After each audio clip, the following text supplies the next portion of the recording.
महाराष्ट्रामध्ये आम्ही सांगितलं होतं की देवेंद्र फडणवीसांचं सरकार जर महाराष्ट्रात आलं तर आम्ही लोकाभिमुख, पारदर्शी आणि गतिमान निर्णय घेऊ. आणि मला या गोष्टीचा अभिमान आहे की आपलं सरकार आल्यानंतर प्रदीप कंजी आपण या ठिकाणी आज महत्वाचे निर्णय या राज्यामध्ये घेतोय. माननीय देवेंद्र फडणवीसचं सरकार रोज त्या ठिकाणी नवीन नवीन निर्णय करत आहे. विकसित महाराष्ट्र 2047चा संकल्प देवेंद्र फडणवीसच्या सरकारने केला.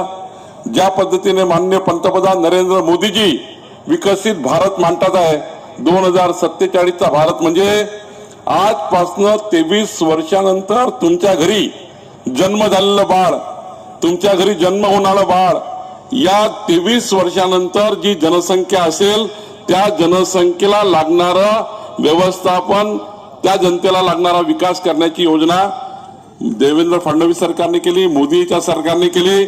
आणि आता डबल इंजिन सरकार, केंद्रातलं सरकार, राज्यातलं सरकार हे समाजाच्या शेवटच्या व्यक्तीच्या कल्याणाकरता झोपून उठल्यापासून झोपतपर्यंत मनुष्याच्या जीवनामध्ये ज्या गरजा असेल त्या गरजा पुरवण्याकरता. आणि 23 वर्षानंतरची जनसंख्या, तुमचे लहान लहान बाळ जेव्हा मोठे होतील त्या झालेल्या मोठ्या बाळांना तेव्हा लागणारं संसाधनं तयार करण्याकरता हे सरकार काम करत आहे. आणि म्हणून विकसित महाराष्ट्र, विकसित भारत, 23 वर्षानंतरचा महाराष्ट्र आणि 23 वर्षानंतरचा भारत आपल्याला निर्माण करण्याकरता या ठिकाणी भूमिका घ्यावी लागत आहे. खरं तर या ठिकाणी मला लोणीकरबद्दल काही फार सांगायची गरज नाही आहे. लोणीकर हा पुण्याचा पाया आहे. लोणीकर हे मार्केट आहे. लोणीकर पुण्याला जे काही पुरतं, पुण्याला जे काही लागतं ते लोणीकर पुरवतं.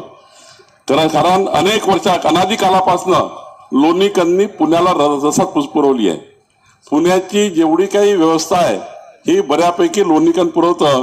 आणि या ठिकाणी कच्च्या मालाला लागणारा पायाभूत सुविधा असतील, गिट्टी असतील, रेती असेल, क्रेशर असेल, या सर्व भागातनं काम जातो. आणि खऱ्या अर्थाने देवेंद्र फडणवीसचे मी आभार मानतो की या ठिकाणी देवेंद्र फडणवीसजींनी वळू बुद्रुकला छत्रपती संभाजी महाराजांचं स्मारक त्या ठिकाणी बांधण्याकरता 282 कोटी रुपयाचा विकास आराखडा तयार केला. 282 कोटी रुपयाचा विकास आराखडा छत्रपती संभाजी महाराजांच्या याकरता तयार केला, स्मारकाकरता.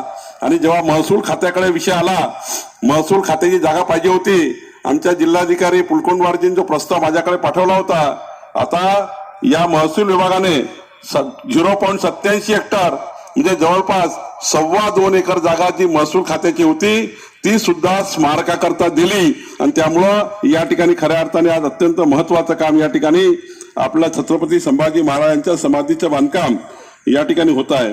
खरं तर आजच्या या शिबिरातनं तशा 45 विविध सेवा या ठिकाणी उपलब्ध होत आहे. महसूल खात्याच्या 15 सेवा होते आहे. जवळपास 20 गावांच्या शिबिरामध्ये उल्लेख आहे.